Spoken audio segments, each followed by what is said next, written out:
Alright, today we are going to do something a little bit different. We are going to do a little bit of a discussion about the video game awards. I hope you all are ready for some discussion.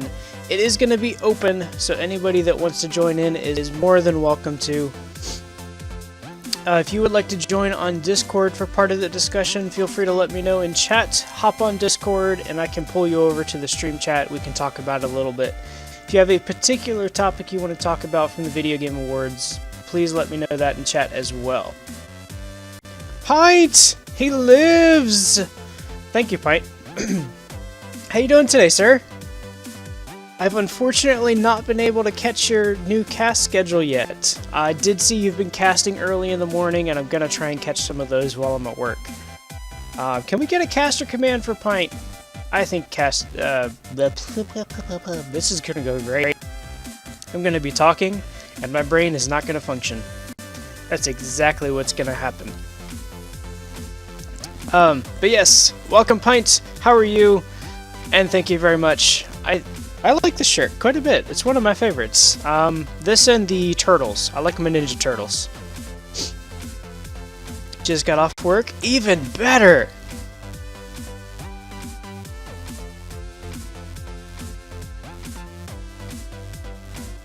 That's weird. It changed that into an emote when you typed cap.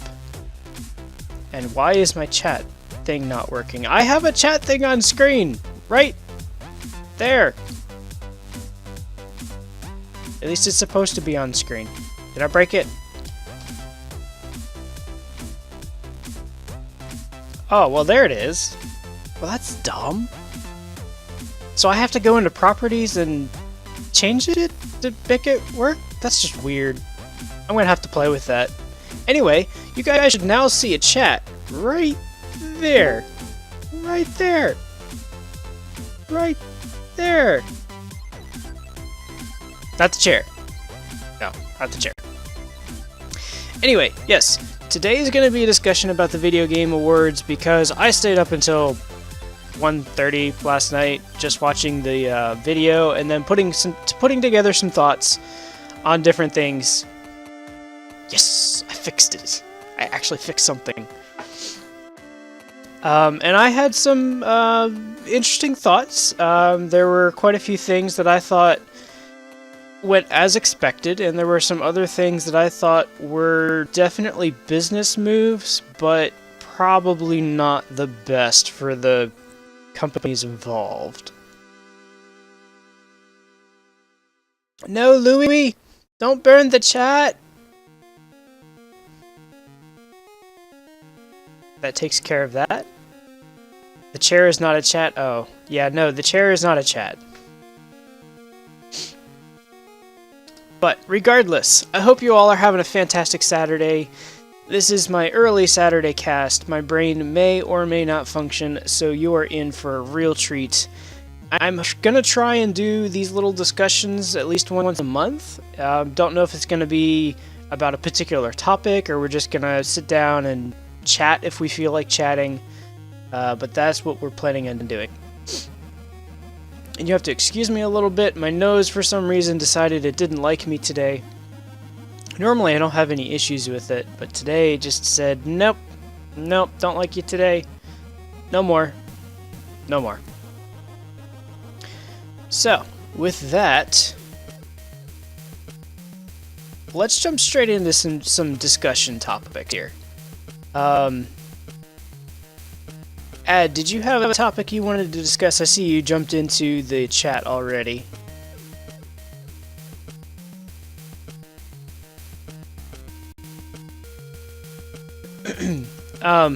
First thing I want to look at. The current state of AAA gaming. Just being terrible. Current state of AAA gaming. Ooh, that is quite a topic right there. I don't know that I'd say it's terrible. There's nothing fresh. There's definitely half-made games.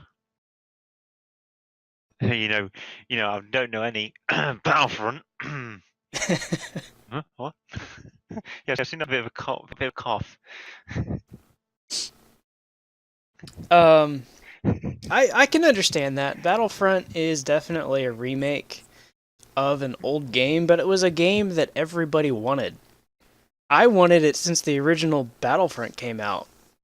It's Um, been, what, 10 years plus since the last one came out? yeah. A quick question. I'm not too sure. Did the original Battlefront have um the space battle things?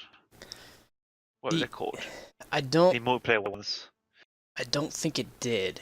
That was a new Alright. addition, if I remember correctly. I mean the not Galaxy Conquest, the thing that they brought in Battlefront 2. Where you could fly the the fighters. Like yeah, the two ships. I forgot Yeah. what it's called. No, they didn't have that in the original. Alright, pictures like original Battlefront was all ground battle. Yep. Yeah. Yeah, it It just was. seems I haven't played it myself, but I've seen some things about it, especially like their practices for EA. Um, the £100 or was it $120 something for the Last Blaster, free emotes, the plasma missile, whatever it was called. Well, let's put it this way. EA is notorious for Yeah, releasing a game, especially recently, that is not finished. yes, Um, they're I giving the first away. You know, yes, half yes. finish the game, but certainly don't let modders actually fix their game. They get the game to a point where they can release it. It's I would say that when they release the game, it should really be more of a beta status Yeah, because they go back and fix things. Now, that being said, almost everybody's going that way because the consoles can handle it. I don't like these 60 gig patches on a brand new game that just got released yesterday, but that's where we are. You're going to have yeah, to install the game on your system. You're going to get updates eh, every so often, which I'm fine with yeah. little fixes here and there. Hmm. But 60 gig patches 2 days after a release? I think they Or, might just find something really bad. Gone tell Roller how it patched, then not patched at all, and be buggy as hell. right, right. Probably the worst one that I've heard of, and there may be worse ones out there. Dead Rising 3, when the Xbox One was originally released, had a 60 gig install, and then one week later had an 80 gig update. Ouch. Day one patches DLC are cancer Yeah, in the industry. Um, day one DLC is just cancer. Day one patches, I would 100% agree. DLC, I think, are hit and miss. Pre-order bonuses are the worst kind of thing. Pre-order bonuses are terrible. I understand they're trying to get more people to buy the game. Mm. I'm not too big on that. But as far as DLC goes, I think there have been some games that have released some fantastic DLC. Yeah. Shadows of Mordor Or being one armor. of them. The the DLC they released for Shadows of Mordor not only expanded the game was finished, in my opinion, when they released it. But the Oh, can I, DLC they added expanded the game to a whole nother level. can I just make a quick point, just like for later on? Yeah, Because I think I'm going to end up like people can ask me like this. If a game is releasing DLC, I consider that game finished. That's my opinion. If a game is going to start releasing DLC, it's finished. That's in my opinion. That's my opinion. Just in case that gets pulled up. should just be content, non-disc content. Oh, yeah, I agree. No, there are definitely games that release DLC that should have been part of the game to begin with. It's not really DLC, it's a patch that they're tagging as DLC just because they don't want to tag it as a patch. They want to make you feel like you're actually getting more content. Yeah, Battlefield's been terrible for that. I've heard a lot Uh, of complaints on that one. yeah, I've played Battlefield 1, 2, 3, and 4. I don't play Hardline. I don't intend to, but like they end up splitting the community because let's say you didn't want the tank, what it was tank assault DLC, what it was in Battlefield 4. Well, Hmm. you can't play those servers, and that splits the community. That's a bad thing. That should always be. It should never split a community with DLC. I'm gonna actually praise Payday for once. If you don't have the DLC for Payday 2, let's say Heist, there's a new Heist Breakout or something. If you don't have it, but you have someone else who has it, you can still play that DLC with someone who, as long as the host has it, Mhm. you can still play it. Which I'm fine with. I'm fine with that. That is a good way of doing it. Yeah, and that gets into another area. A game that I will probably never touch in my life. Again, I have to say again because I have played maybe 30 minutes of the game. Destiny. I Not touched. cannot. I played the beta. That's Oh as yeah, far as I got. I can't stand the way that they did Destiny. They released the game, and it was obviously not 100% completed when they released the game. The story was way too short. There are complaints all over the place about the story being way too short. Didn't they lock off like the end content through the DLC? Yeah, they had issues with was it writers? I think it was the writers, and they ended up not having enough content to fill what they wanted. I don't remember what the whole story was, but I know it was not completed, and they even knew it wasn't completed when they released it. But then they released these DLCs. They were trying to make a MMO for a console, where MMOs have only thrived on PC because of the large community. Yeah. I Games mean, like League World of of Warcraft. Legends have been able to strive because they're free. And people Hmm. can get in there. It has a low cost of entry. You can get in there. You have a large community to play with. Hmm. And Destiny attempted to do something similar to that. And they succeeded to a point, but all the DLCs before they released Destiny 2.0 would cost Yeah. you, what, $80 to $100? Hmm. The thing And is, that's just to play online. the problem with MMO kind of games are they have a very high cost to make and to upkeep Hmm. is very high. So few I know there's been quite a few MMO attempts. I mean, there was a Age of Conan kind of one, and it Hmm. lasted about 4 months, I think. I'm not too sure, and it shut down because the upkeep is ridiculously high, and Yeah. you gotta keep making content.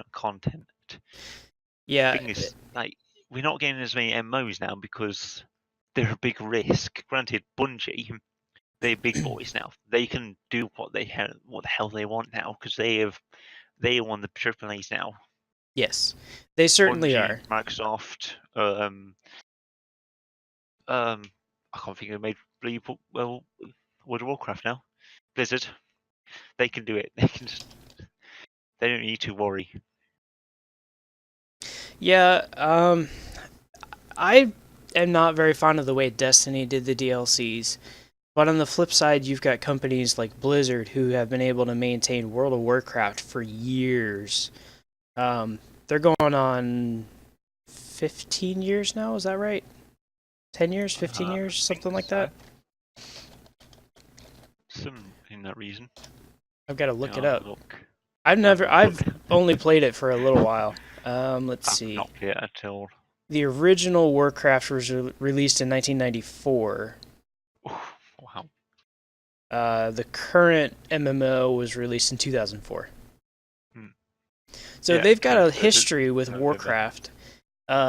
The way that they do it with a subscription, I think, works because they're able to pull in that revenue without telling you, hey, we're going to release this patch here, and you're going to have to pay for this just to keep playing the game. Like a World of Warcraft's not the like when you type in world, it's not the first thing that comes up now. I know It it's used to World of be. Warships. No, it's World Cup 2014 World Map, and it's World of Warcraft. Oh, that's weird. I just typed in world. I just typed world space. Yeah, World of Um, Warcraft's like the fourth. yeah, as far as AAA games go, I think they definitely have a lot of issues, and because they're larger companies, they think they can get away with it all the time, and in some cases, it just fails. as soon as their user base started dipping. Yeah, World of Warcraft has had some issues more recently, and they've had to increase their subscription prices in order to maintain what they already have. And that's not even So looking at adding new content. And I know they're also working on a movie related to World of Warcraft. Um, is it me or does that seem counterproductive? Like, oh, we're losing people, better up the price. To me, that sounds it's counterproductive. well, it's economics. Yeah. I could go into a whole spiel about economics alone. I was Mm. a business minor in college, so I enjoy talking about that kind of stuff. But I'm going to spare you a lot of those details. Yeah, thank you. um, but with decreasing demand, they still have to be able to meet all of their Targets. salaries. Yeah, they got to meet all those targets financially. So Mm. they have two choices. They can decrease the price and hope that they get more people in the game paying subscriptions, Yeah. or they can increase the price, hope they maintain their current number of subscriptions to meet all their financials. Oh, yeah. That makes sense, Blizzard yeah. Blizzard is a big enough company, I think has enough revenue from all of their games plus extra content that they release. They could probably pull off reducing their price, but I think they know they're at a point now. The game's been out long enough. They're Mm. going to be losing people over time now. Um, 10 years, 11 years now, it's a long time for one game to be maintained. It is. I think Warcraft is definitely an exception in the market more than a rule for that model working. Um, there's definitely going to be some big changes. I think indie developers have made a big step forward over the past 2 years, especially. We've seen some fantastic indie games lately. Yeah, we have. Trying to think of a good one now. I mean, what have I been playing recently? I'm trying to think what I've been playing recently. I've been playing Door Kickers and Breaching Clear, both indie games. Yep. Actually, not sure about Breaching Clear, but I know Door Kickers is. I actually played it a long time ago before it released, and I really enjoyed it, so I was like, I'm buying it. Um, and it's just like a 2D kind of. Um, if everyone knows Frozen Synapse, it's the same idea, except it's you can pause and think. It's basically you SWAT, and you've got to kill. You got to either kill all the people. You got to rescue a hostage, disarm bombs, whatever. But I've been playing that. And, like, I really enjoy that. I mean, I've got tons of indie games on my list of like Yep. games I own. I've It's got quite a few in mine as well. And what? GamePit brings up a really good point. CD Projekt Red, the developers of the Witcher series, Yeah. you could definitely consider them an indie studio still. They produce some fantastic content, and I think they've got a really great future ahead of themselves.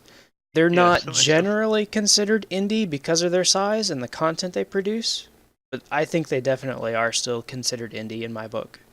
When I heard about like some of the stuff they did in Witch Hunt, like the cow, what they did, the cow killing exploit kind of thing, Mm-hmm. and the Taxman, I thought that was brilliant. Yep. I will praise people. It's not like they could just patch in and leave it, but no, they threw in a little thing. So people who didn't see the patch notes, they get a little surprise. Yeah. Taxman, when I heard about it, I couldn't stop laughing. But actually, that's a really great springboard right into some of the video game awards. Um, Now, bear in mind, I just watched the video last night, put together some quick thoughts. So I'm pretty much just going off of whatever's in my brain, and that's about it. This time in the morning, usually that's not much. So bear with me. If something weird gets said, it's all right. There's a highlight command and a quote Just blame for a reason. So as far as the awards go, I'm actually going to do this little backwards of the way they've got everything listed on their website. I'm going to start at the bottom of their jury voted stuff and work my way up toward the game of the year and developer of the year. So at the bottom, let's see, we've got best art direction, which all four, five. 1, 2, 3, 4, 5. I can count 5. Yes. Yeah. All 5 of the games in this list I've not played. But I've watched people play these games, and they do look absolutely amazing. Starting at the bottom, we've got The Witcher 3 Wild Hunt from CD Projekt Red. Let me see if this actually works. Ah, it worked. We've got Ori and the Blind Forest, Metal Gear Solid 5 The Phantom Pain, Bloodborne, and Batman Arkham Knight. And of course, the winner, Ori and the Blind Forest, which I thought was kind of a surprise. I expected either Batman Arkham Knight or The Witcher to win that one. But Ori and the Blind Forest looked amazing. Excuse me, just a moment. I mean, just while you're doing, I played. What's that game? Dust: Elysian Tale, and that game is pretty as hell. It was made by one guy, barring that the music was done by another person. But just how pretty the game was, it's just. I played the hell out of that. You said Dust? Yeah, Dust: Elysian Tale. Yeah, that one looked really good as well. And like you said, being made by one person, that's pretty amazing. 8-Actor Gaming. We're talking about the Video Game Awards. If you want to join in on this discussion, feel free to. For those of you that have played these games, what are your thoughts on Ori and the Blind Forest winning this? I've not played any of the games. Where is it? I've not played any of those. Where'd it go? There it is. I gotta try and get my chat on screen because I'm a noob. Noob. Hi. There. Sort of. That kind of worked. I'm looking at the unilad.com .co.uk's one. I'm actually trying to find the actual website. There it is. There we go. Pro. I'm a pro. So good. Not. Nominees. Okay, there we go. Now we're good. Dust is pretty. Ori is prettier though. Pitt, did you play Ori? I can't remember if you did or not. Looking purely at art direction, which includes cohesiveness and all that, I think Ori is a good choice for winner, but literally any of these games, sans Batman, deserve that award. I guess that's fair. As far as Batman goes, it's easy to do dark and damp. True, that's true. Well, at that point though, you got Bloodborne, which was also kind of the same. It was very dark. But I think they did a really good job of putting a lot of detail into Bloodborne. I mean, Batman and Bloodborne, you kind of expect to be kind of dark and gritty, both being like Batman. He's dark, he's gritty. His character's dark and gritty, so you expect his world around him to be dark and gritty. I can't think. You expect it to be dark and gritty, and Bloodborne, same kind of thing. Yeah. I've not played Bloodborne or Batman. Well, I know little about. And part of my thought maybe with this is I'm thinking about it a little bit out of context, where I'm thinking of Bloodborne as far as its cohesiveness, including the improvements they made over the Dark Souls franchise. Because there were a lot of visual issues with Dark Souls, at least the first one. There were control issues, and Bloodborne, as far as everybody I've talked to about Bloodborne and what I've seen of the game, is much more fluid. The visual glitches have pretty much all been erased. I mean, there may still be some, but it looks really good. But Ori and the Blind Forest, I think, is very deserving of that award. They do a good job of mixing up the environments as well. It's not the same thing over and over again, and how bright it is actually matches where you are in the game. They make it darker when you're in a darker area of the game. They do a good job of getting your attention and keeping that feeling going. Yeah.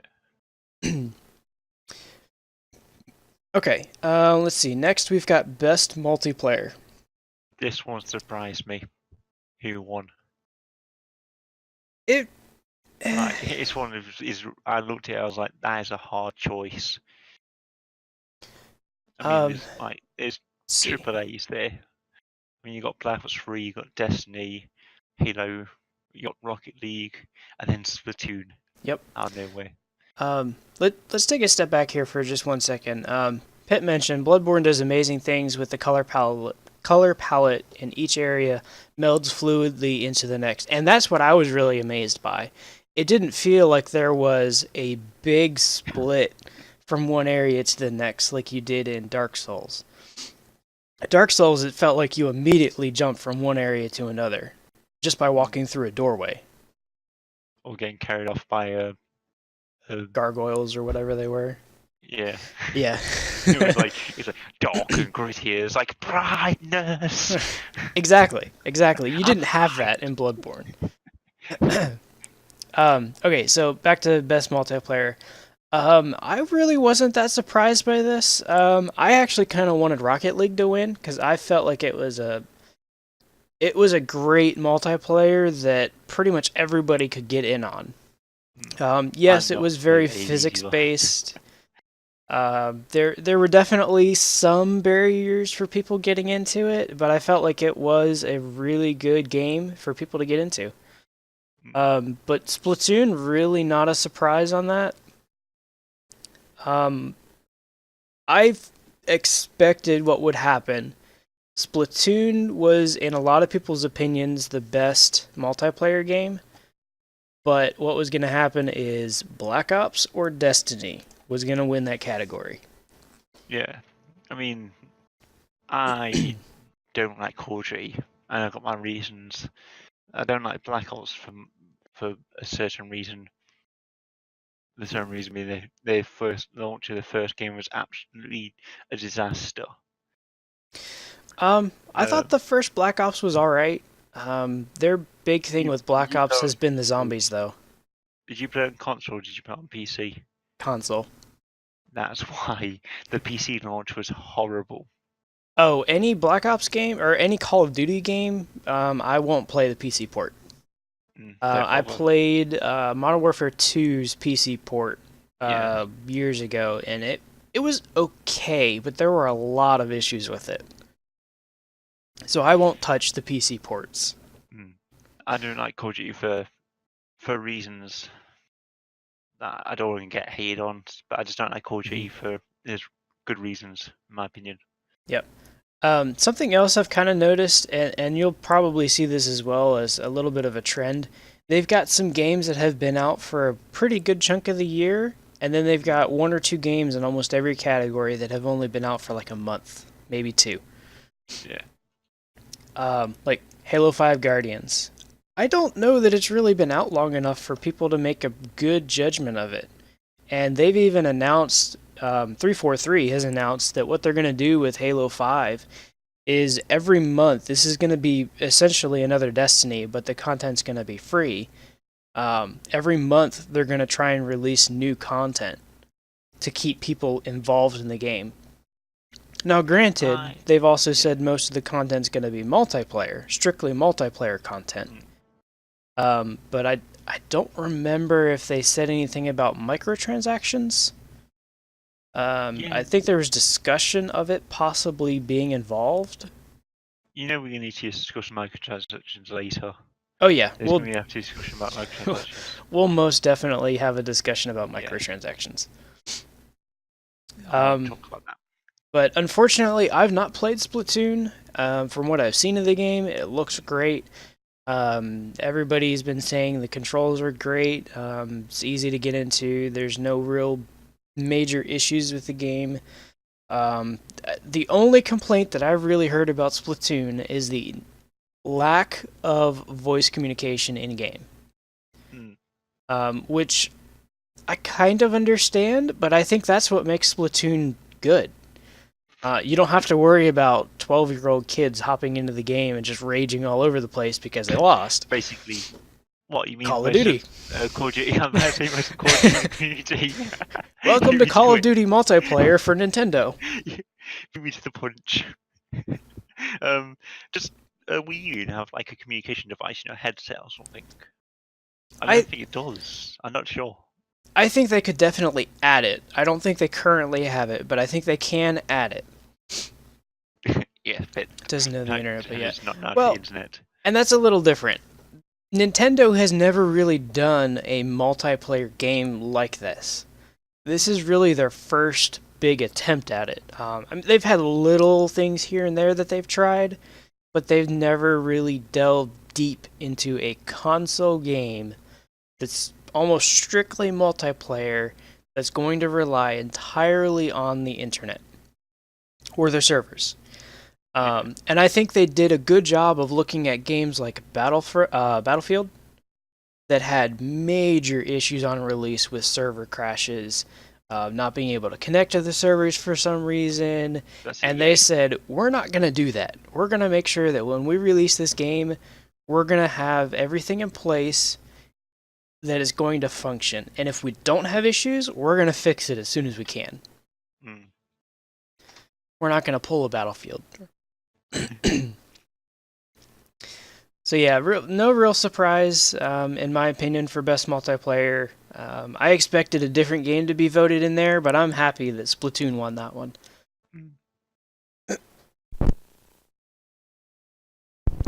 Alright, next category, best sports and racing game. Really of no interest to me.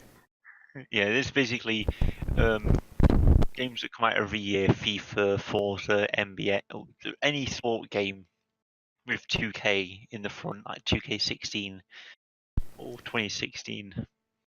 Yeah. And then Rocket League again. Yep, we've got FIFA 16, Forza Motorsport 6, NBA 2K16, Pro Evolution Soccer 2016, and Rocket League. And again, to me, really no surprise, Rocket League takes that one. From what I'd seen, Pro Evolution Soccer had some issues at the beginning. I think it was a good change for a soccer game. They made some advancements in that area, but there's really no big differences from year to year on these games. I mean, they'll announce, hey, we've just increased your capability of juking your defender in FIFA. We just changed the dribble controls in NBA 2K. Or whatever, NBA Live, whatever the other game is. All they do is basically change the roster, or what you want to call it, where people switch teams or transfers happen. That's all these are. They could effectively just go Pro Evolution Soccer and every year just bring out an update or a DLC just to update the... Now, that goes back to a good point.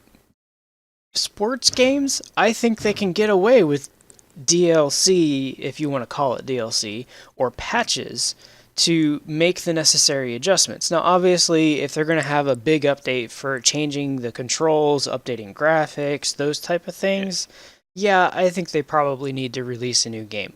But really, every year, I don't know about that. Changing teams, changes,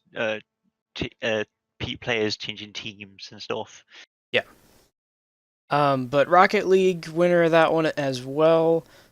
I really like it.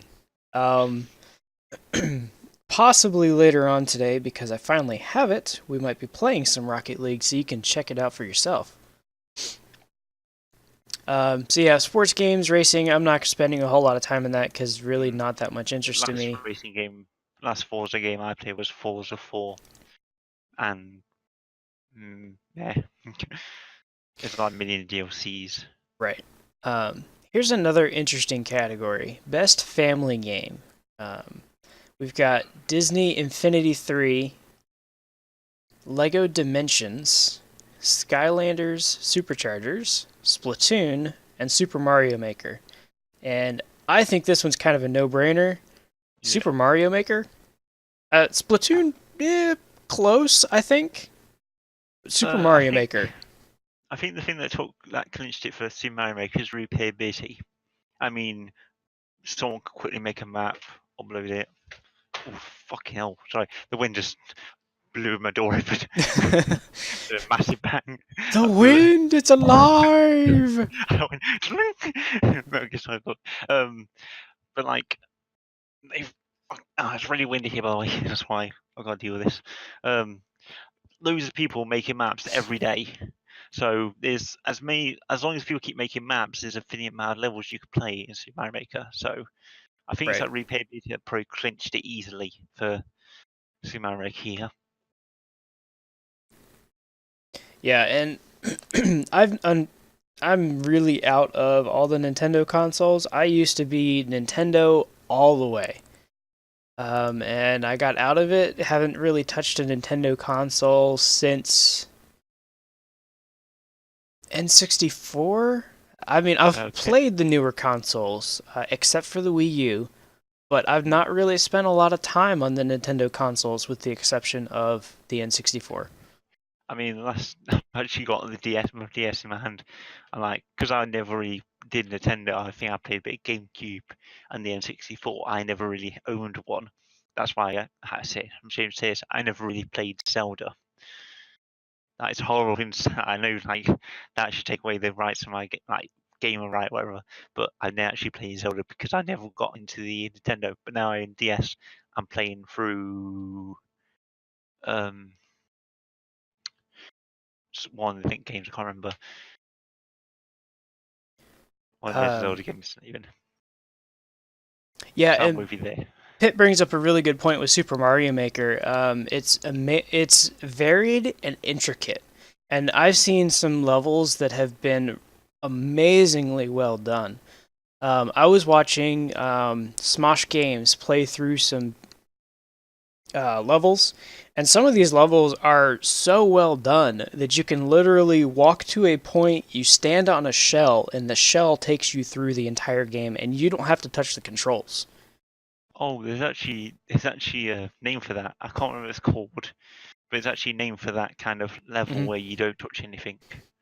And there have been some of them that have been remakes of levels from other games or from older Nintendo games, Mario games specifically. I saw a few, and they look really good. There have been some people Yeah, that have put a or lot Mario. of time into these, and they've done a very good job. The audio Mario levels, Yes, it, I I think don't. it's a proper name for it. It's auto something, but it's actually a proper name for the kind of levels where touching thing you can finish the game. They finish the level. Yeah. Sorry, Pit. Auto Mario levels. I know. It's not so much the fact that you can just walk to a point and go through the entire level. I think it's amazing that somebody actually took the time to sit there and put the level together so well that you could go through the entire level that way. Oh no, it's not skill for the player. I'm talking about the creator, the person who created that level. I think that speaks volumes of Super Mario Maker, that they're so interested in this that they can put that much time in it to create those levels. I completely agree with you as far as the player standpoint. Mm. Not It's skill just for the that creator. I can see that. it Um, can be. You have to create like gates for like each thing happening. So you have to, let's say you want a shell to move, you have to make sure that shell moves X amount of. Uh, hey, well, and I understand that, Pit, and I think this is you and I looking at this from two different perspectives. I'm looking at it more from somebody who doesn't do um, game creation, content creation quite like that. I'm obviously not artistic by any stretch of the imagination. Just look at my channel right now. I have stuff just kind of thrown together.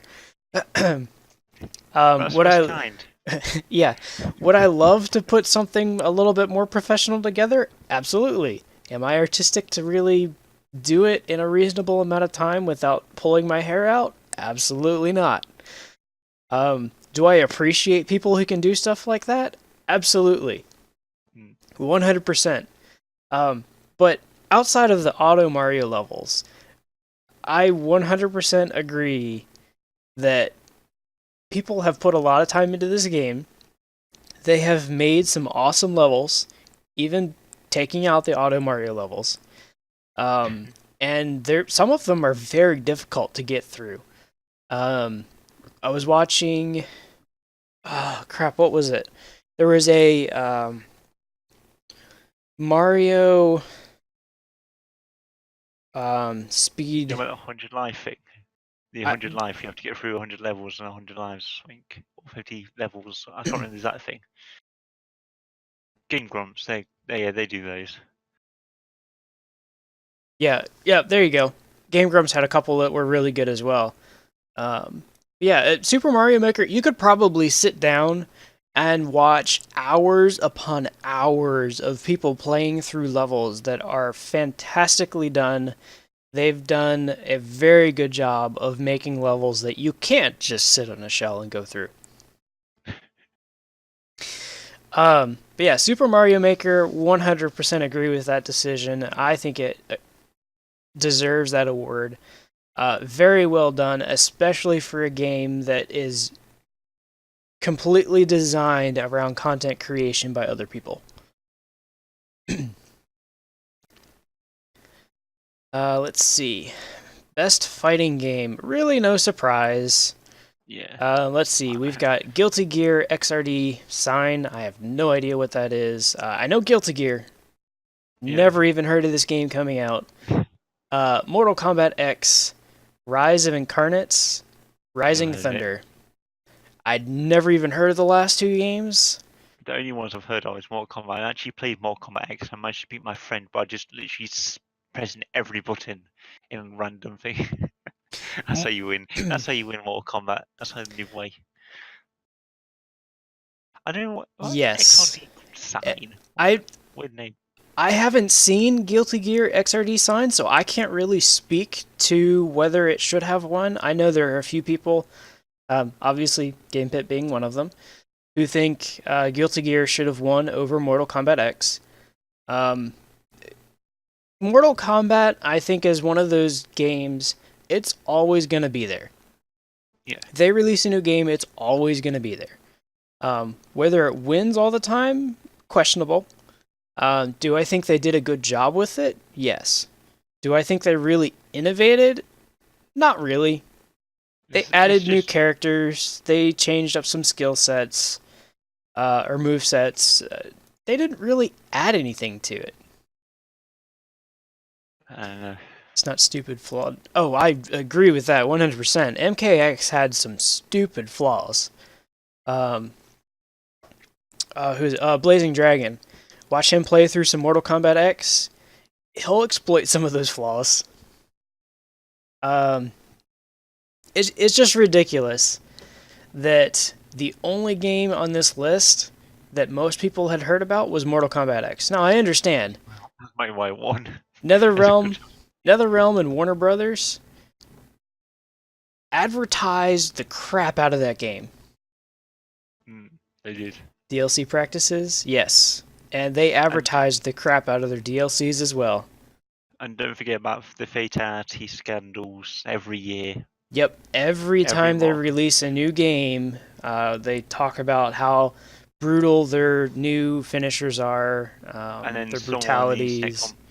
And then someone on the internet complains, and that just gives it more press. Yep, By the way, exactly. guys, you know, you click those like, oh, Mortal Kombat is too violent. That's giving Mortal Kombat press. They're things called clickbait. Don't do it.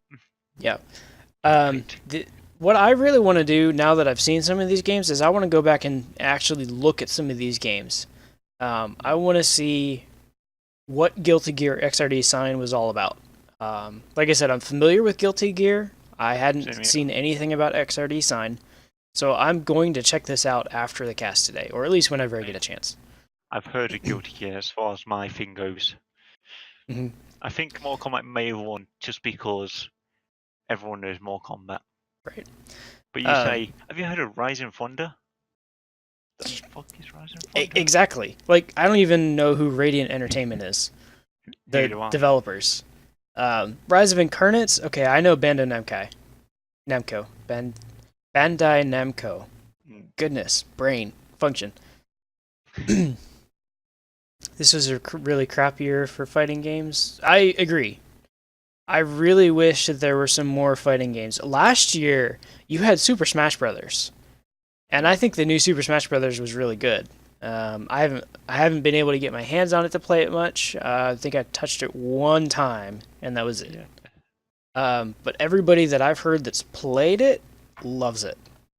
Obviously, there's some issues with it. It's not quite like some of the older games. You've got DLC content with the online thing.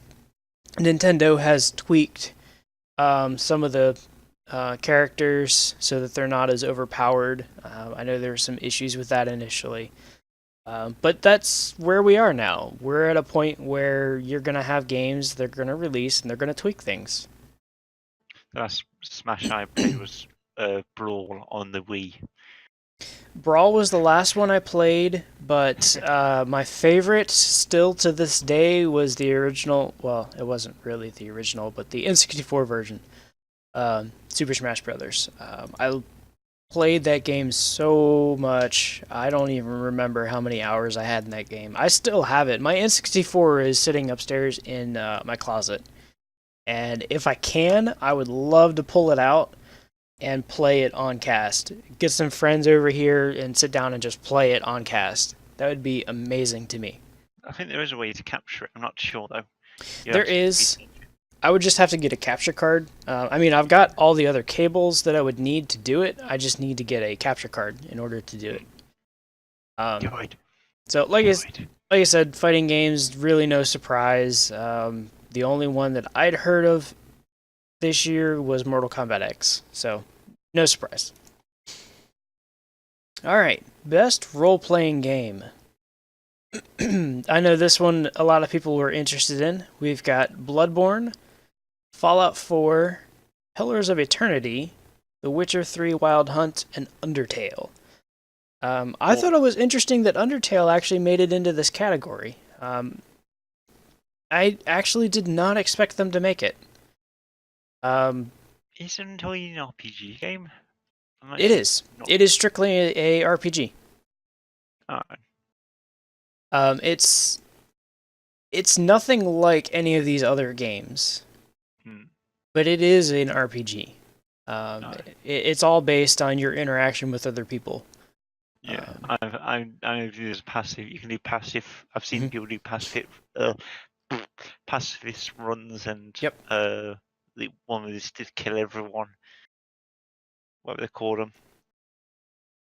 I've seen people do those. Yeah, where they kill everybody or something. Yeah. Yeah. I actually expected Fallout 4 to win this just because of how much hype there was around the game. I'm kind of glad they didn't, honestly. What I didn't want to have happen was Fallout 4 wins just because there's so much hype. And I know there have been a lot of people that have complained about Fallout 4. I've not played the game. I can't speak to it.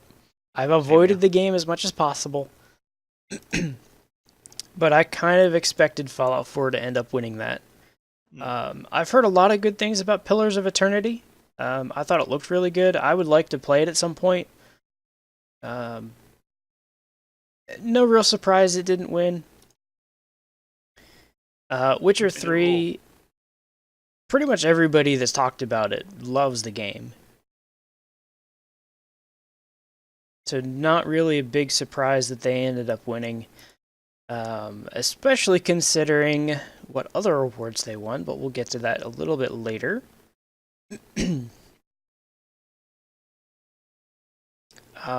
Yeah, and again, this is another one of those categories. I haven't played any of these games. I've heard of all of them. Haven't played any of them. Okay, so RPG. Let's see, action adventure. We've got Assassin's Creed Syndicate, Batman Arkham Knight, Metal Gear Solid 5: The Phantom Pain, Ori and the Blind Forest, and Rise of the Tomb Raider. So you basically got Stunning Simulator, Punching Simulator, Stealthing Simulator. Simulator's been open quotes. Ori and the Blind Forest I know nothing about really, and Grunting Simulator. Yeah, that's actually. I think that's actually pretty accurate. I'm not surprised that Metal Gear Solid 5 won. As far as an action adventure game goes, I think they did a really good job with this one. I have watched content from all of these games. Rise of the Tomb Raider I know was hyped a lot, but not surprised that it ended up not winning. Who's been playing? I think it's inevitable. Is it inevitable? Who's been playing it? I think Inevitable's playing it. Ice Ninja Ghost played through it. I think he finished it. There have been a handful of people that have been playing through it. I know someone was playing it. I'll follow the list. I don't remember. But yeah, they changed everything with Metal Gear Solid. It's not like linear anymore. It's like a open world kind of I want to use Far Cry idea, like Far Cry kind of idea. Right. Well, like you can just go and do something. The Pit. It's an adventure game. Ori and the Blind Forest is an adventure game. Definitely not an action game. Totally not an action game. It's a really good adventure game for sure. But as far as action adventure, no. I agree with that. It should be action and or adventure, really. And I think that's what they intend it to be with the slash. We'll talk about that a little bit later because there's another category that's kind of like that, where I think there should be a distinction between the two. It's like it is action or adventure, but also go action adventure. Right. Like it's both. Right. It's not. It's action or adventure. So yeah, I guess I get it. It's Metroidvania through and through, absolutely. And speaking of Metroidvania, there is an indie game on this list. Wait, did we already go through indie? No, we didn't go through indie. Not yet. Yeah, there's an indie game on this list that is totally Metroidvania, and I definitely want to try and check it out. I hadn't seen too much about it until Video Game Awards came around, or the Game Awards, whatever you want to call this thing. I think but yeah, as far as winner for this one, no surprise. Think that one definitely had the best action adventure game. Action slash adventure. Yeah, action slash adventure. I'm going to start making that distinction: action slash adventure. Or you can use and or. Adventure. Yeah, action and or adventure.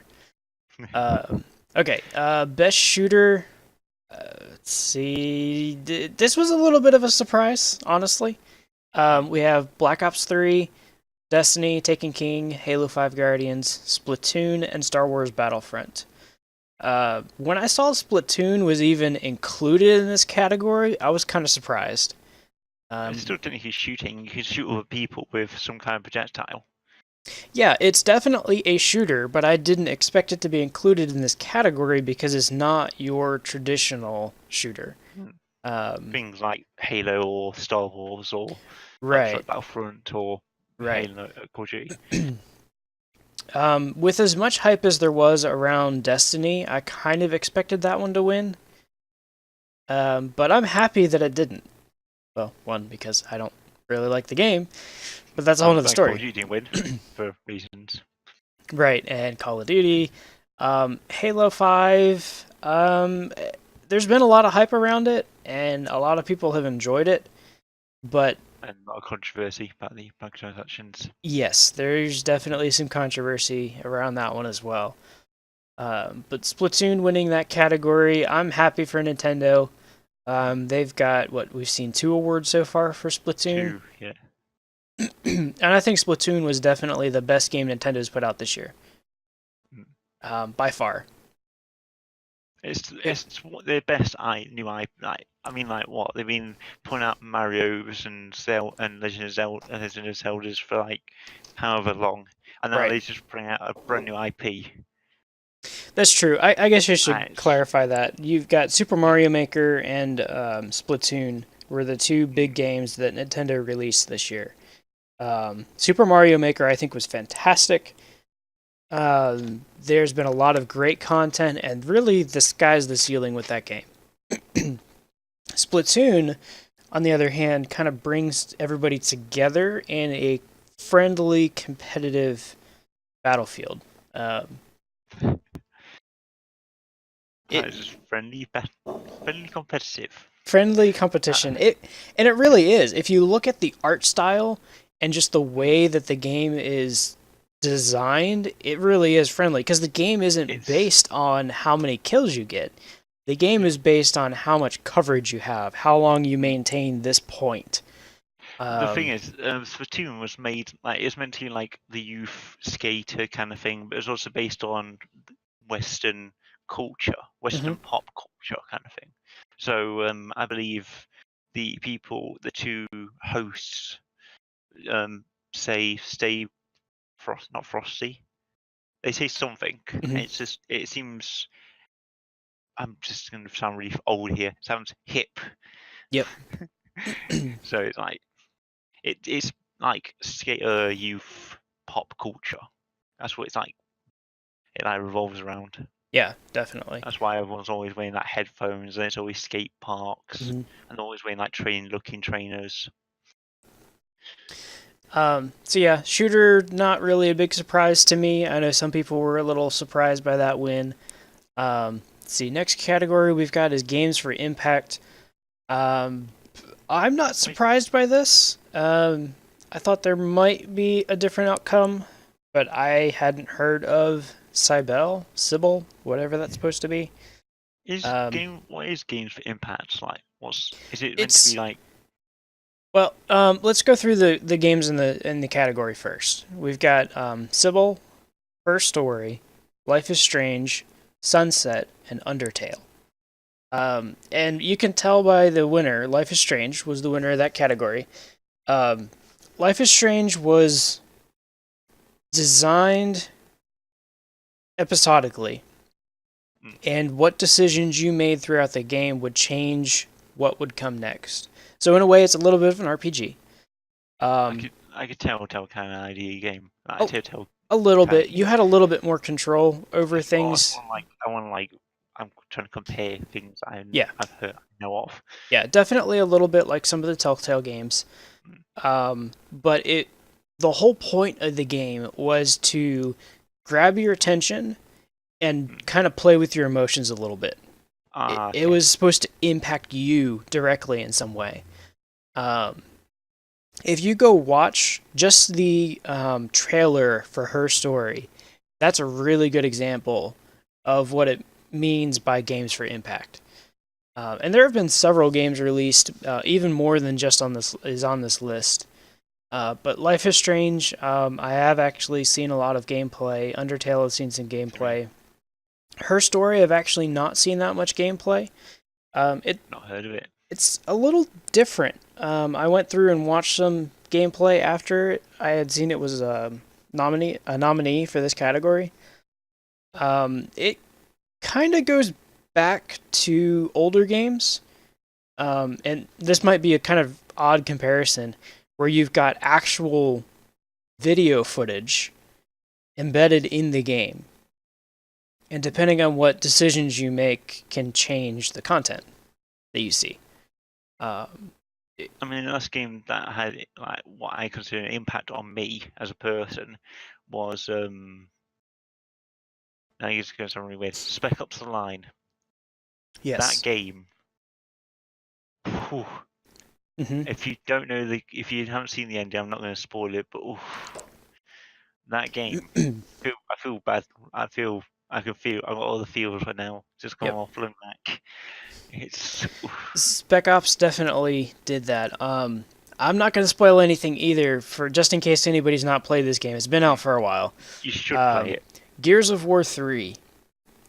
If you haven't played it, go back to the first one And I know this might be hard for some people with because it was released on 360. Although they did release the what do they call it? Collector's, what they Ultimate call it. Edition Yeah. with all 4 of the games. I would definitely go back and play 1, 2, and 3. I would skip Judgment. That was kind of eh. I played half of Judgment. There's like 2 halves of it apparently. I played the first half. I I did played get all around. of Judgment, and it was okay. It's subpar. It was definitely subpar for a Gears of War game. Mm. But as far as impact, Gears of War 3, that is still, to this day, the only game that I have had to stop playing in the middle of battle because I was tearing up. There is one point in that game, there's a character that I think I know what you dies. I'm not going to say who, just in case somebody hasn't seen it. I think most of you have seen mean. it. I'm trying to remember now. I've played 3. I'm trying to remember. But that just tore me apart. And I played it the week it was released. So I hadn't heard anything about it. And when that happened, it just destroyed me. I had to stop playing. And I couldn't go back to finish the game for a couple days because of that. And it's still the only one. No? Flashbacks? I know, Louis! No. I know! Flashback is so bad! But that's a great example to me, especially for people that have played the Gears of War franchise. That's impact. You get so attached to a character, and he's gone. Red Dead Redemption is one of the best examples. That's another game that had a massive impact.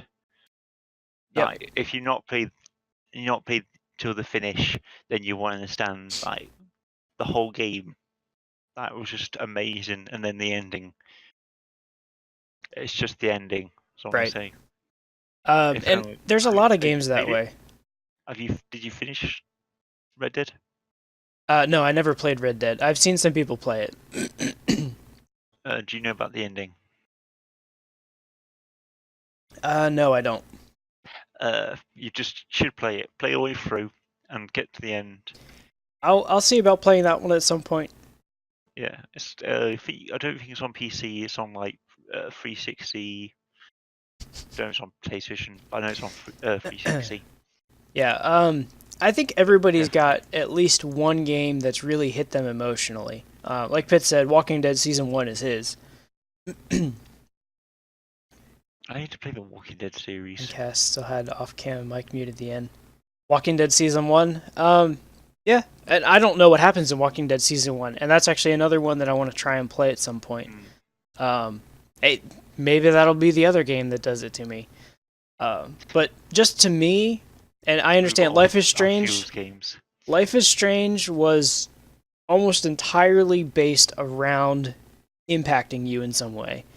I haven't seen all of it from start to finish of a playthrough, but everything that I have seen of it, it does a very good job, has a fantastic storyline, gets you very involved in the game, and definitely some of the decisions you have to make are difficult because there's no right or wrong choice. Both of them are going to impact you somehow. Yeah. It just depends on which way you want to impact the game. You're going to cry guaranteed. It's very possible. We'll just have to see what happens. So yeah, that's Games for Impact. Life is Strange. Not really a surprise to me. I think it's a very well done game. Best performance. Here we're getting into some of the characters from the games. We've got Ashley Birch as Chloe Price from Life is Strange, Camilla Luddington as Lara Croft from Rise of the Tomb Raider, Doug Cockle as Geralt from Witcher 3, Mark Hamill as the Joker from Batman Arkham Knight, and Viva Seifert from Her Story. Nice dodge of the name for the Witcher 3 guy. Nice. Just see what he says. I know. I figure some people might do that. Yeah. To me, not really a big surprise. Her Story, Viva Seifert won that one. It's not a big surprise to me because she was actually in the game. They recorded her and they actually caught everything on camera, as opposed to these other guys, it was voice acting. Now, Yeah. don't get me wrong, voice actors are a big part of the game. I think all of these people did a fantastic job in their roles. I don't really know much about the Laura Croft because I haven't paid that much attention to it. But Mark Hamill, I think, played an amazing Joker. And he even did some stuff on stage as Joker. Well, not really on stage, but as part of the Video Game Awards. But I'm not surprised that Viva Seifert won it. All of these others, I think, did a really good job regardless. I might have to look at this her story because I'm reading the Steam page now, and it seems like an interesting, uh, an interesting game. So I might have to have a look at it Yeah, and sometime. Pitt, I 100% agree with you. Mark Hamill, and even if you go back and watch some video clips of him actually recording his lines as the Joker, he gets into that role. I think he's been the best voice actor for the Joker in the Batman games. He does a very good job of capturing the feel of the Joker and what the Joker was really all about. He was very dark and sadistic, but at times it seemed kind of light. It was a very odd mix, but he did a good job. He's been the Joker for over 2 days. That's true. Mark Hamill really is the Joker. But he does such a good job with the Joker. Like even oh, my mind just went blank. The guy who did the Joker in the Batman movies. I can't believe my mind went blank on that. Anyway, if you guys can remember who it is, feel free to put it in chat. Excuse me. He did a really good job on camera. Heath Ledger. There you go. Heath Ledger. Yeah. I think he did a really good job with it, but nothing tops what Hamill has done, even though it's just been the voice acting of the Joker. He's done a really good job with that role. I actually wanted Mark Hamill to win that, but that's my opinion. I'm kind of with Pitt, though. It was kind of a crapshoot because everybody did a really good job. Okay. Best score, soundtrack, score and or soundtrack. Yes, or soundtrack. I think these are some interesting choices. Fallout 4, Halo 5, Metal Gear Solid 5, The Phantom Pain, Ori and the Blind Forest, and The Witcher 3. I'm a bit bugged by Metal Gear Solid. I've seen my friend who actually played and finished Metal Gear Solid.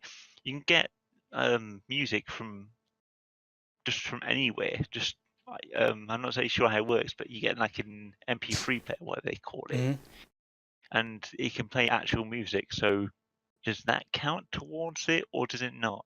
No, it's the soundtrack of the game. Okay. Yeah. That's the score, the actual soundtrack for the game, I think, was really good. The additional stuff you could add in, I don't. You think Ori or Witcher deserve this more? The Ori soundtrack I thought was really good. I don't know. Witcher, I didn't pay that much attention to the soundtrack, honestly. I'm surprised Haley's even here. Martin O'Donnell left after 4 or before 4, I forget exactly. And I'm not sure what they've been doing. Fallout 4? No, Halo 4. Oh, Halo 4? Martin O'Donnell. The person who used to do the soundtrack. Oh, Martin O'Donnell? Yeah, I used to be a massive Halo fan. Yeah, Martin O'Donnell did a Yeah, Martin O'Donnell did a fantastic job with the earlier Halos. I don't even know who did the current Halo soundtrack. I'll see if I can find out. Uh, yeah, stop it. Come back. Halo 5 Guardians soundtrack. Micro Salvatore. That's what it produces. Martin O'Donnell. That's for the older games. So I assume it's going to be Michael Salvatore because it's their name. That's there. Okay. Yeah, I'm not real familiar with him, and I haven't heard anything from the new Halo game either. No, Um, actually, no. I would I would agree to a point with you guys that Ori or The Witcher might have deserved it more. Like I said, I haven't paid that much attention to the Witcher soundtrack, just because I haven't seen that much of the game. But Ori's soundtrack I thought was amazing. They did a very good job of using that and the art style to pull you into the game. As it was very well done. It might be something that I could go back and look at because of how much praise it's gotten. Metal Gear Solid 5, again, like you guys said, it was a really good soundtrack. I found the name, and not going to be able to pronounce this at all. Kazuma Jinouchi. It's a Japanese name. I cannot pronounce it. I'll post it in the chat. Okay, yeah, so they got a different guy that's doing it.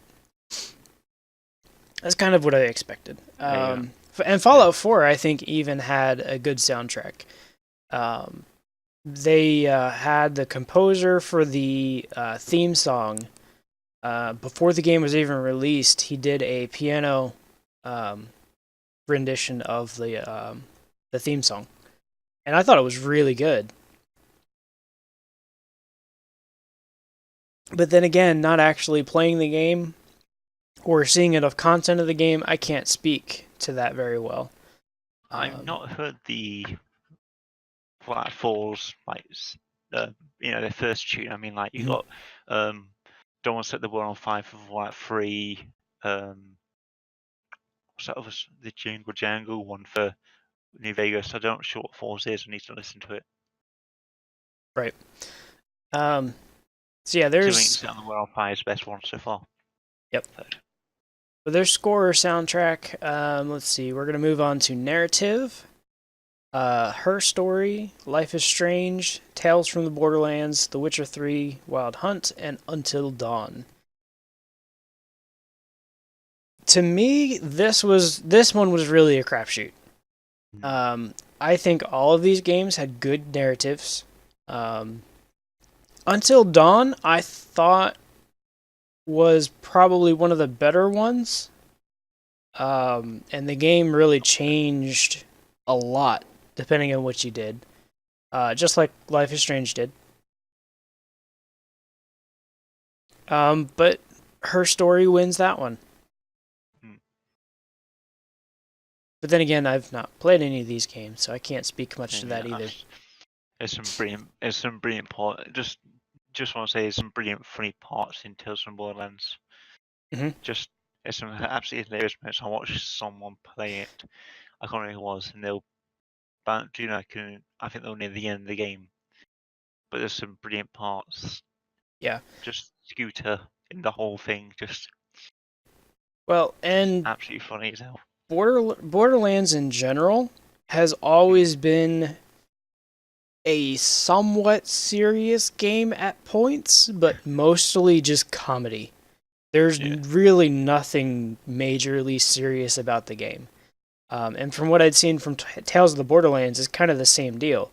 Yeah. There are some people there that take everything kind of serious, and then there's others that are just like, I don't know what I'm doing. I'm just gonna make fun of everything, and oh, that's funny. And then you've got Claptrap, who's just Claptrap. Oh, fuck Claptrap. I'm not gonna say sorry for my French. Just fuck Claptrap. I liked Claptrap. I don't know. Maybe I'm strange, but I enjoyed Claptrap. He was like that annoying. Yeah. He was like the annoying little brother that you couldn't get rid of, but he was so important to the game. He brought so much to the game. But yeah, Her Story. Without on then. That'll catch up. Right. So yeah, Her Story wins Best Narrative. Not really a category I was super interested in myself. Okay, now we're going to get to another category that I think is slightly controversial just because of what the category is. Tails had a not great first half of the first episode, but in total, yeah, really good. I think I might have to pick up Life is Strange or Her Story. Yeah, and from what I had seen, I would have picked Life is Strange over Her Story too, but I hadn't seen much of Her Story. But congratulations to Her Story. They got 2 awards for that game. I believe it was only 2 awards. The whatever that was, Best Narrative, and Viva Seifert for her acting, her performance. Okay, Best Mobile Handheld Game, and this, to me, is kind of controversial. I see mobile and handheld as 2 diametrically opposed categories. This is my opinion. You guys are welcome to disagree with me and throw your input into this. I don't actually think one of these is actually handheld, being on the 3DS, which would be Monster Hunter. Yes, I think that is the only one that was actually handheld. Fallout Shelter, Lawcroft Go, Pac-Man 256 are handheld. Yes, they're all. Oh, sorry, mobile even. Game pedigrees. Okay, yeah. See, I don't like that they took these 2 categories and put them together, because mobile is your phone or a device like your phone. Its primary purpose is not playing games. It should be what do you want to call it? Like something you can move around, like a console you can move around. What do you want to call that? Like a it shouldn't be mobile in handheld game. It should be no, brain's just fart. I had a brain fart. Never mind. There's really no way to bring those 2 together, in my opinion. They're so different. Mobile it's essentially your phone. Your device is not primarily designed for video games, where handheld implies that game or that device is designed for video games. The 3DS, it's designed for video games. Yes, you can do more with it, but its primary purpose is games. Yeah. And that's what it's been for years for Nintendo. And I understand why they're bringing them together. Handhelds are becoming less common because your phone can play games fairly well, but even like they're so different. They're still like the Shield and stuff. The Nvidia Shield and stuff. They're like, it's not like bridge the like make it so mobile and handheld are almost the same thing now. The Shield is kind of a crossover of the 2. Yeah. It is. In my opinion, the Shield is a handheld. It's not a mobile device. Yeah. It's a handheld. It is designed specifically for games. It uses the Android platform. You can play Android games on it, but it's designed specifically as a handheld gaming platform. Yeah. But that's my thought on that. I don't like that they brought the 2 together. And I think there were enough other handheld games that they could have very easily justified having 2 separate categories for this. I just don't think maybe there wasn't enough handheld games to make it. Oh, can I make one more point? Can I make one quick point before you move on from mobile games? Yeah.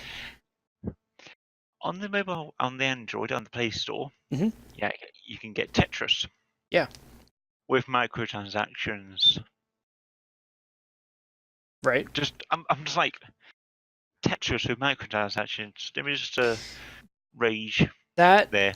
That's me. Yeah. I heard that. That was me when I heard that. I was like, the fuck.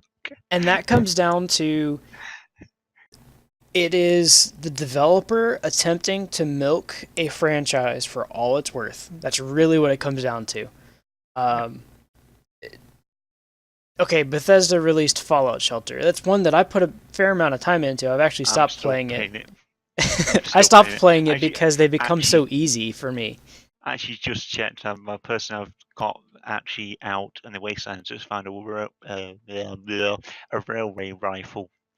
I can't speak today. A railway rifle. Nice. That's cool. Yeah, Fallout Shelter is a game that you can very easily play. You don't have to buy anything. Can you buy something? Yes. Do Yes, you you can need to buy buy. something? No. You can Yeah, you get can buy. those lunch boxes to get the special stuff Mm. over But time. you can still get them. You can Yeah, still find them in the challenges. I mean, right. I had one where to increase the special of X amount of hmm uh, of set of the people in my shelter. I just built um, a weight room and just put them in hmm there as often, pull them out. I was like in and out, done. Right. Um, Doing it wrong. so yeah, this category to me is rubbish. I don't really care for this category just because of the whole bringing mobile and handheld together. One that I've actually paid a fair amount of attention to is Downwell from Devolver Digital, Moppin and Devolver Digital. Um, Mopping. yeah, that's the name of the Great name. development studio, That's a Moppin. great name. That's a great Um, name. it looks like it's a really fun game. Very basic graphics. I need to check it out at some point in time and actually try playing it.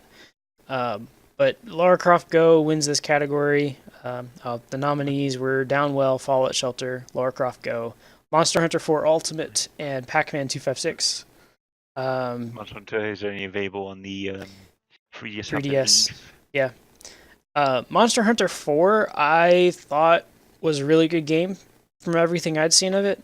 I don't know a ton about the Monster Hunter franchise, but as far as a handheld game goes, I thought it looked really good. Okay, Downwell is not actually on Android. So I guess it's on Is it on. No, it's not on Android at least.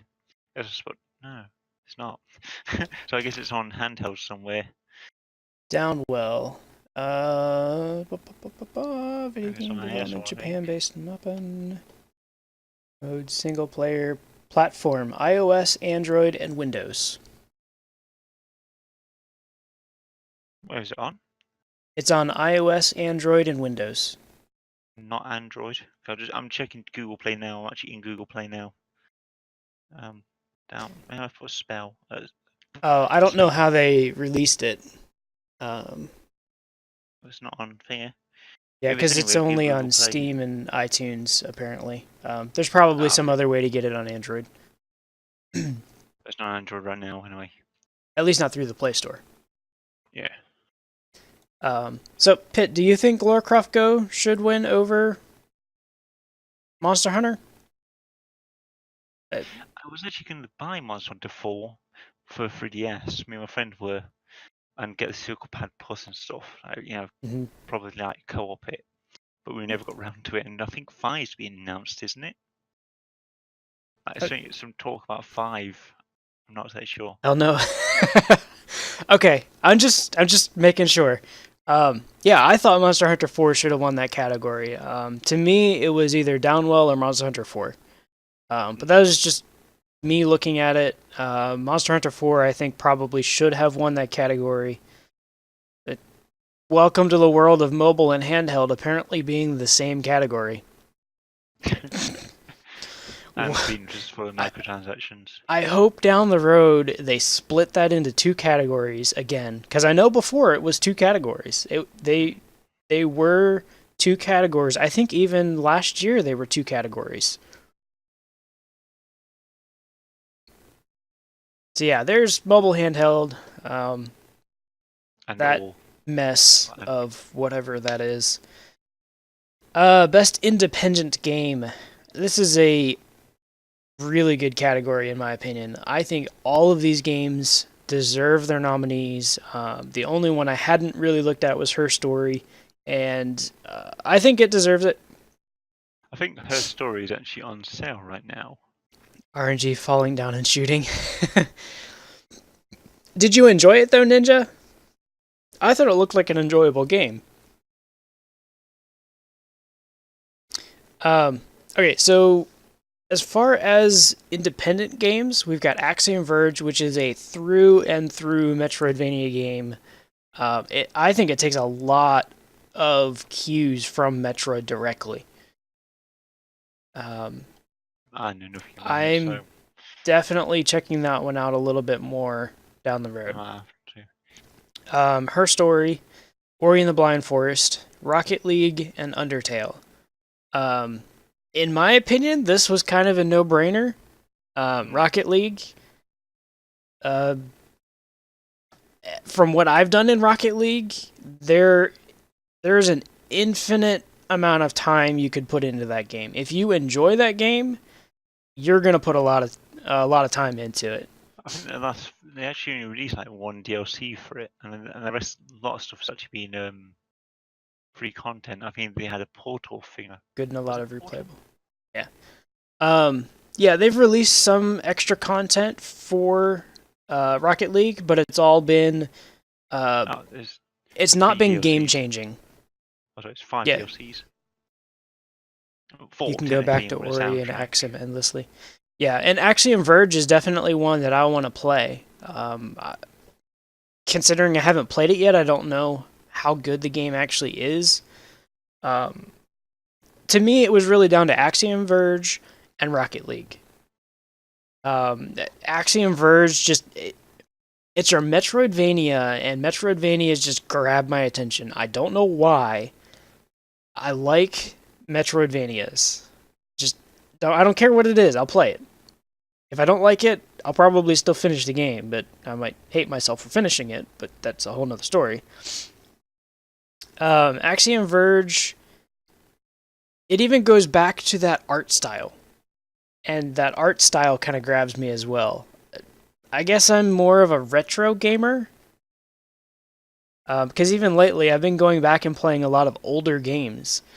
Um, one that I was considering on playing today, Duke Nukem 3D Megaton Edition. The old Wolfenstein games, the Quake. What else? There was a couple others. I've been going back and playing a lot of older games. I've not really been going into some of the new stuff. So Axiom Verge, I think, gets my attention a lot. But I'm kind of with you, Pitt.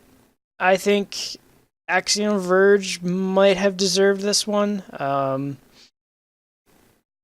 think it might have lost out because it's not the more well-known one where like everyone's heard of Rocket League. Right, Rocket League is a very popular game.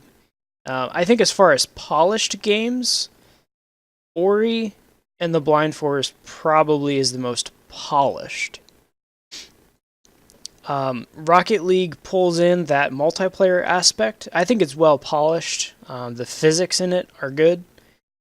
They did a good job in the game. But that multiplayer aspect, I think, pulls more people into the game, and I think that might be what kind of pushed it over the top of the other games. Because I don't think any of these other games have multiplayer. I know Undertale doesn't. I'm pretty certain Ori and the Blind Forest doesn't. I don't believe Her Story does. And Axiom Verge doesn't. So I really think that is the multiplayer that pushed it over the top to win that category. Yeah, I'm kind of excited for Rocket League coming to Xbox One. I saw that announcement, and I'm pretty excited about that as well. Yeah, there's no multiplayer for Axiom Verge. I'll just check now.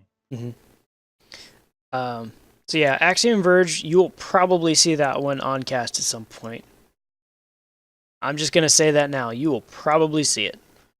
Oh, Linty, you asked about what Shadow Warrior. I said I brought a Shadow Warrior last time we spoke. I think it was. Yeah, which one? It was Shadow Warrior Classic Redux. Yep. Just for that in quickly.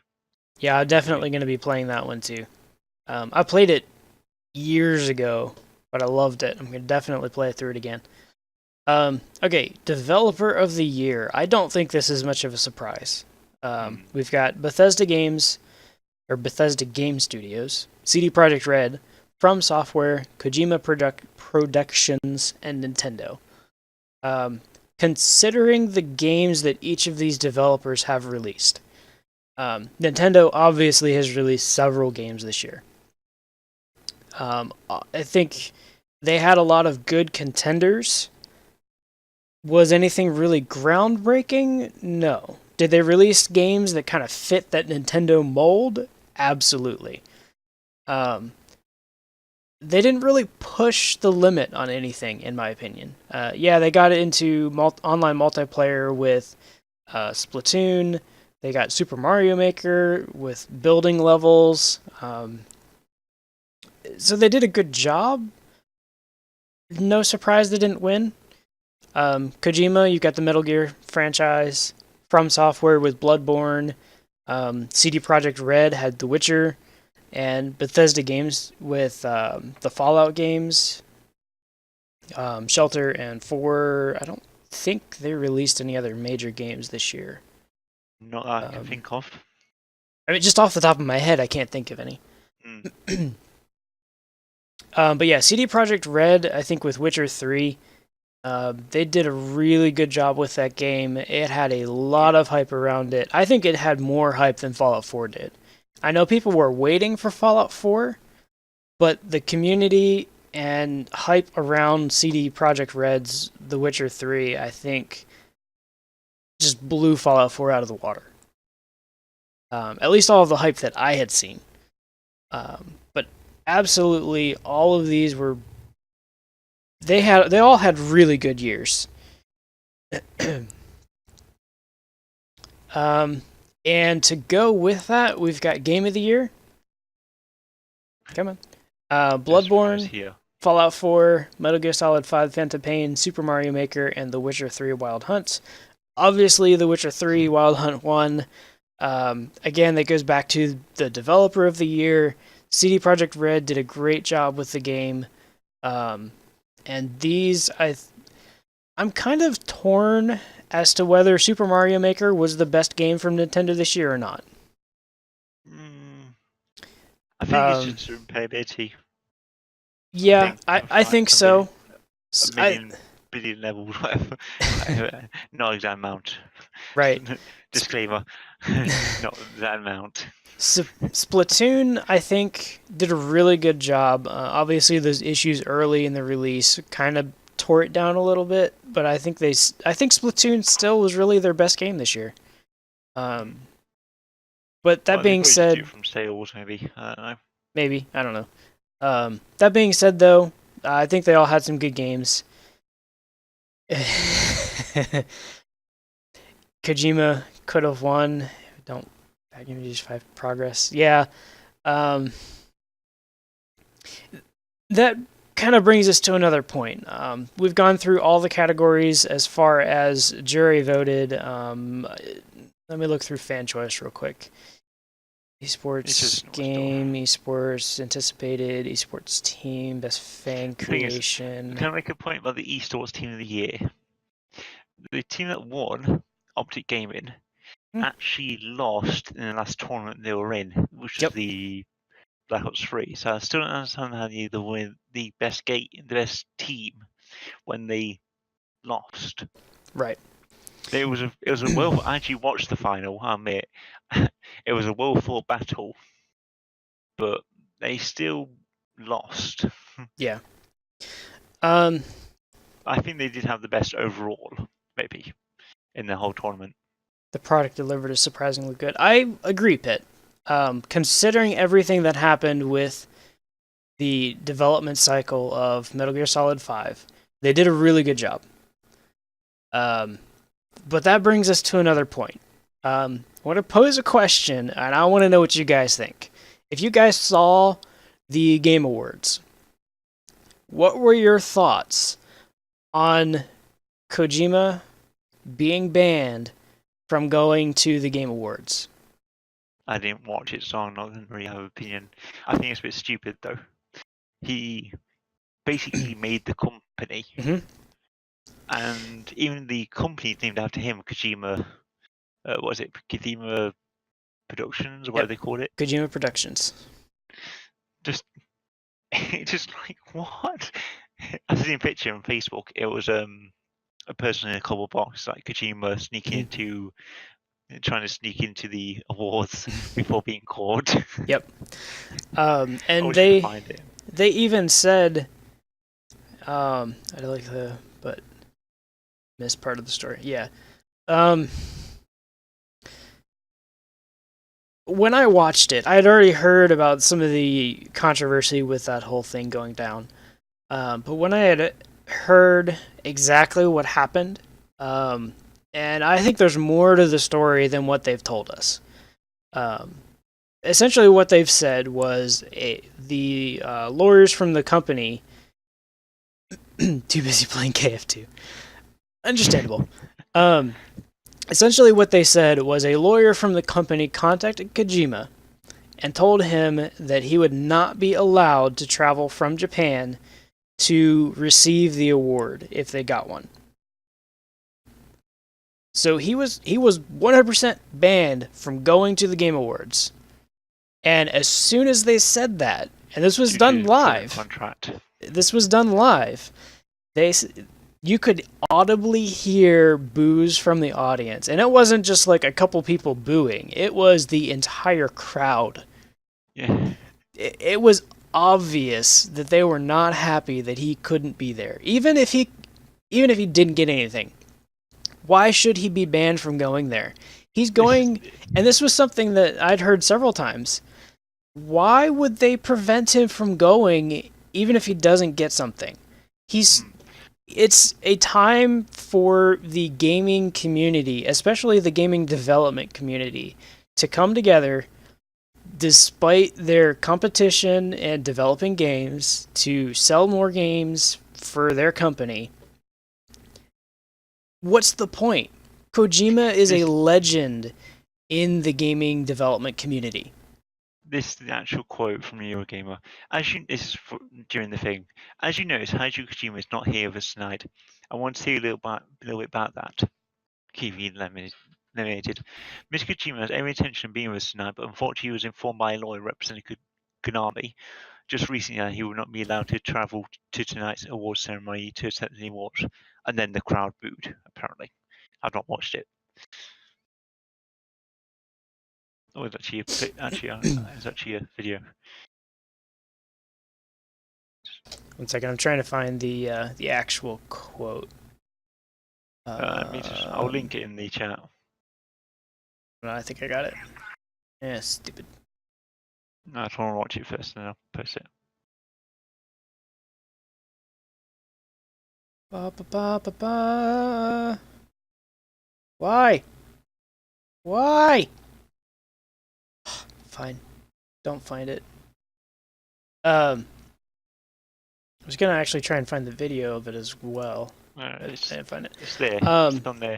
Scrolling a little bit. But yeah. No, there you go. You can go check that out. I don't understand the decision to do that. Was it a business move so that Kojima couldn't talk bad about Konami? Maybe. It's obvious there's something going on that Konami doesn't want Kojima to talk to anybody about it. I think they've blocked him from doing anything in the public because there's something going on at Konami. I think it's more than just an issue between Kojima and Konami. Kojima made MGS and David Hayter is Snake. Absolutely. 100%. Kojima is Metal Gear Solid 5. Or Metal Gear Solid, the entire franchise. David Hayter is 100% Snake. I couldn't see anybody else doing it. Just so you know, if you want to watch that thing, it actually starts at a minute. That's where he puts the announcement out, and then that's where the booing happens. At 1 minute into the video. And Pitt, you're kind of right about that. It's all about contracts and signatures. As long as Kojima is under that contract with Kojima doesn't have to let him do anything. They can keep paying him and essentially pay him to be quiet. And I think that's where it's at right now. They don't want Kojima to say something. There's something going on at Konami. But that's just my opinion of it. Obviously, we don't know what's going on. And I don't think they're going to tell anybody what's going on. So, Anyway, that is that. That's all of the awards, who won them, some thoughts on all that. Something else I wanted to look at. This one. Some trailers. One that I know a certain person is very interested in. Far Cry Primal. To me, Yeah. it looked good. I'll say this: it looked good. They're already accepting pre-orders. Like, have they actually put anything out yet? Like, is it just a trailer? Yeah, it is a trailer. Obviously, they haven't released much content about it. Pitt, I know you've seen this. What I'm going to do is I'm going to go ahead and play the trailer so that you guys have an opportunity to see it, and then we're going to talk about it a little bit. Bam.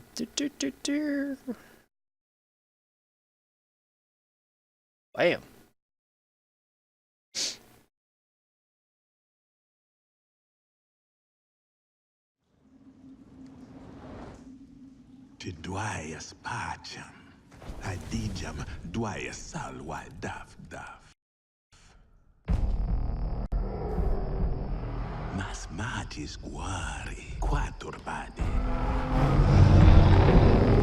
Matakar na arsipi chauda dausta. Usa dwaya smadi.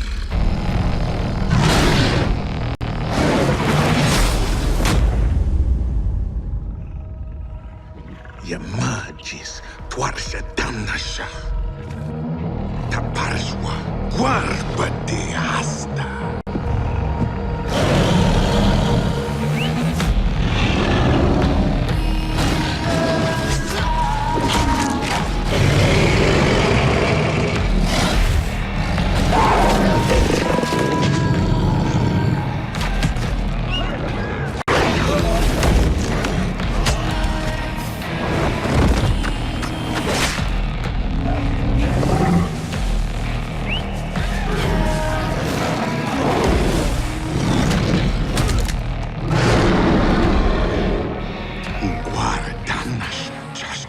Salwa urus taka.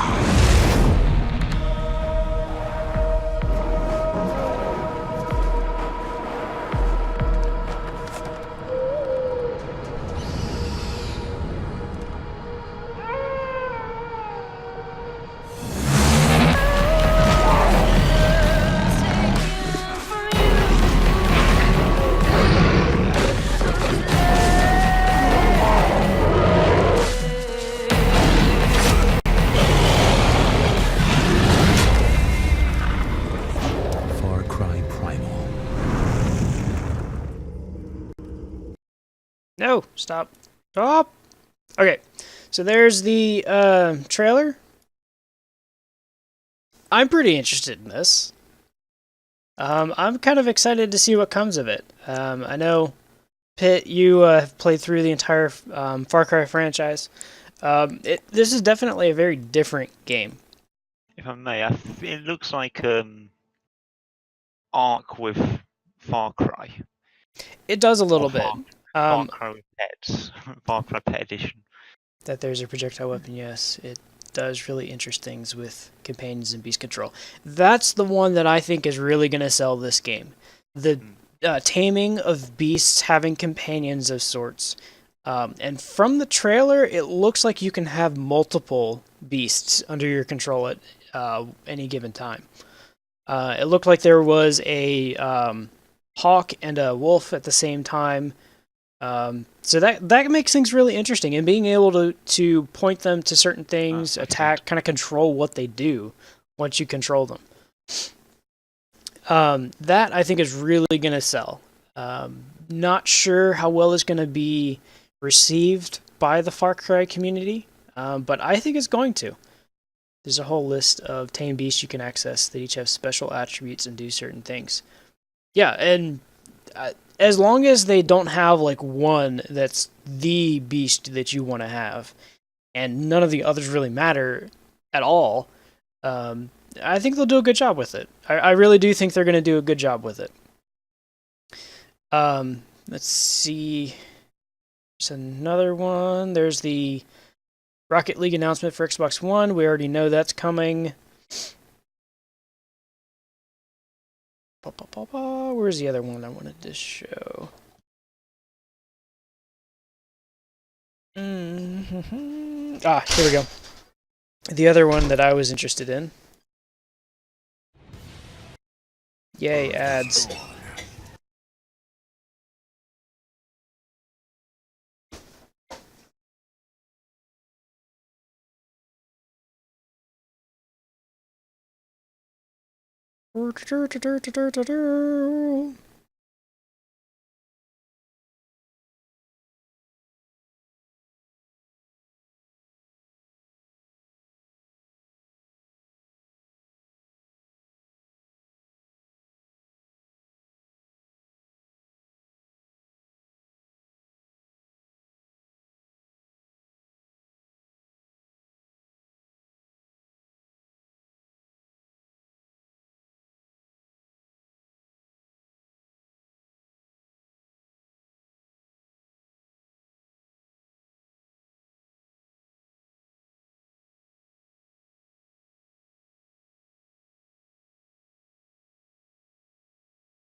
So there's that. They're making a Shaq Fu game. Yes. Oh, wait, there's no sound, by the way. Oh, crap. I fail. No! Let's try. It's just there you go. I felt fish for you. China, mother to 1,000 heroes. But prophecy tells of one Chinese warrior that will outshine all others. An orphan boy, raised by a peasant, trained by a master. He will fight powerful adversaries all over the planet, and eventually save the whole friggin' world.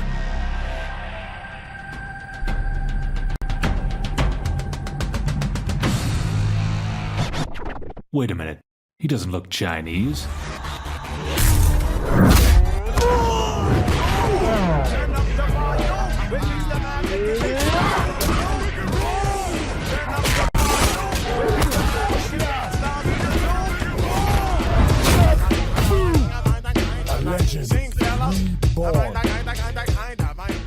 Oh, I'm kicking everybody's ass.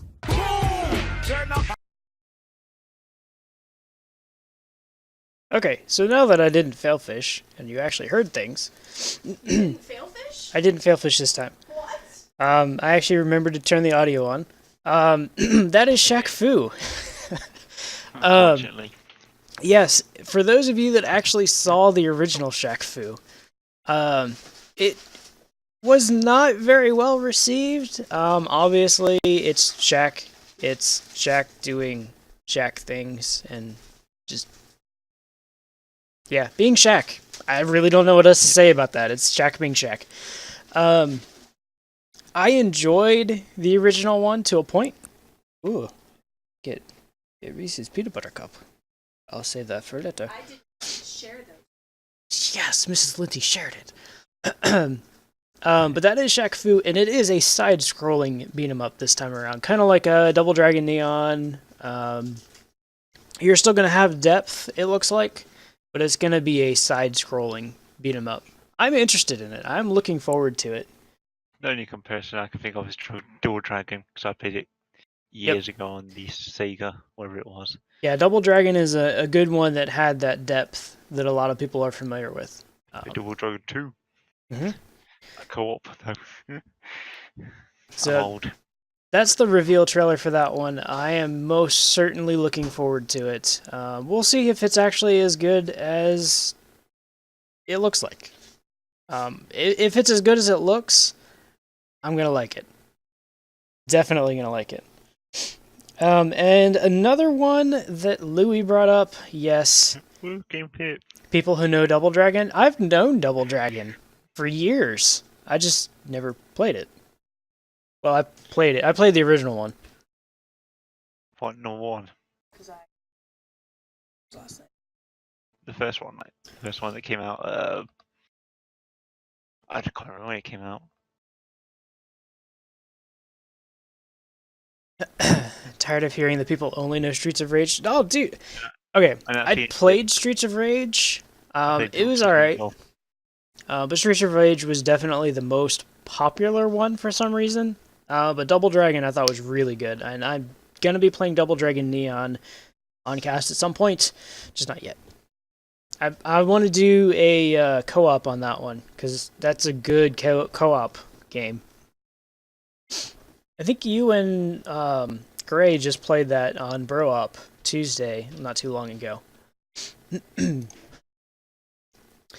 Alright, the only other game that I saw that was super interesting, you'll co-op Neon again? Well, let's make it happen, Pit.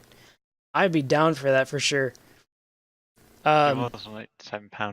If I had money, I'd buy it. I don't think I even play it. Stupid PC. Do it! You probably can. I probably can. It's low requirements. It's got stupid requirements that I don't fucking understand. There are only 2 other game trailers that I saw that I was really interested in. One of them being the new Telltale Batman. There's really no details on this game yet. It is a super short trailer of essentially the game exists. So I'm not going to show that one. I'm definitely interested. I've not played through a full Telltale game yet. I started the first episode of Walking Dead Season 1. I never finished it. I want to go back and play through at least one of their series. Haven't decided which one I want to try, but I definitely want to do that at some point. The other one... Great segue! They're releasing a new Walking Dead spin-off Telltale game series. They're doing The Walking Dead Michonne, which I think is a great tie-in to the TV series. I don't know about the new season because I haven't seen anything from the new season of Walking Dead, but you don't really know anything about Michonne's background. They hint at a few things here and there, but they don't really give you details on anything. But I think this is going to be a good dive into her background and kind of fill in some of those gaps. Obviously, there's going to be people who watch the TV series who aren't going to play the game. But anybody who's interested in Telltale games is going to probably play this game if they're interested in Walking Dead especially. So I'm going to play that one also real quick. And audio this time. I am going to remember audio. I'm not going to mute the audio this time. I muted the audio last time because of ads. But hopefully this time I will remember everything. Yeah.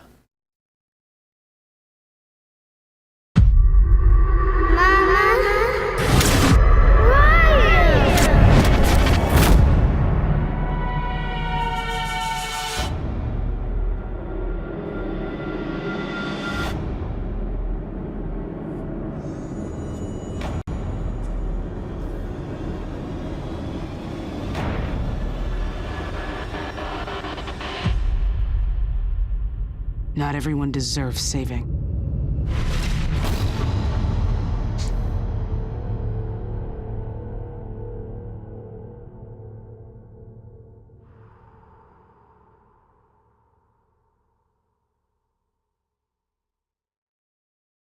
Way to go, Louis. So yeah, that is the Walking Dead Michonne. Another one that I think is going to turn out pretty good. Like Pitt said, we don't know very much about it. We know they're doing this. We have no idea what it's going to be like. It's I'm fairly certain it's going to follow pretty closely in the steps of the Walking Dead Telltale games. But we'll just have to wait and see. That's another one that I know a lot of people are going to be interested in seeing when that gets released. So as far as games go, that was about it from the Game Awards. Flipping through here real quick, just to make sure I didn't miss anything. Yep, I didn't miss anything. Oh, there was one other thing that I took notes on. That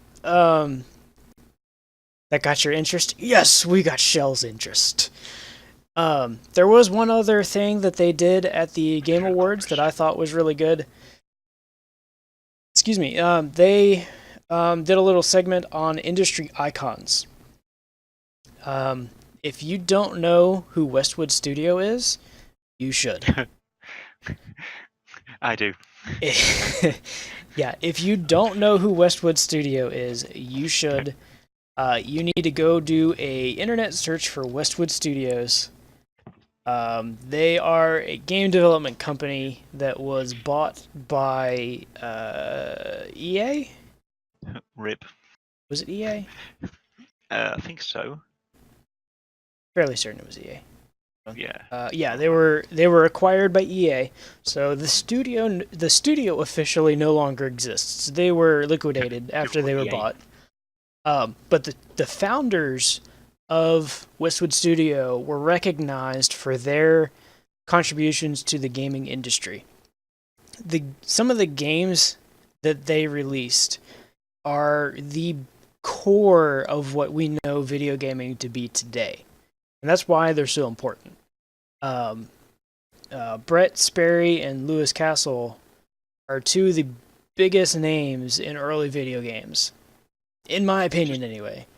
Just in case people don't know who Westwood are, they do the Command & Conquer games. Yes, they did the That's Command what I and Conquer games. I'm actually looking at a list of all their games right now. I still have original disc of Red Alert 2 and its expansion, Yuri's Revenge. I have the discs. Yep. Let's see.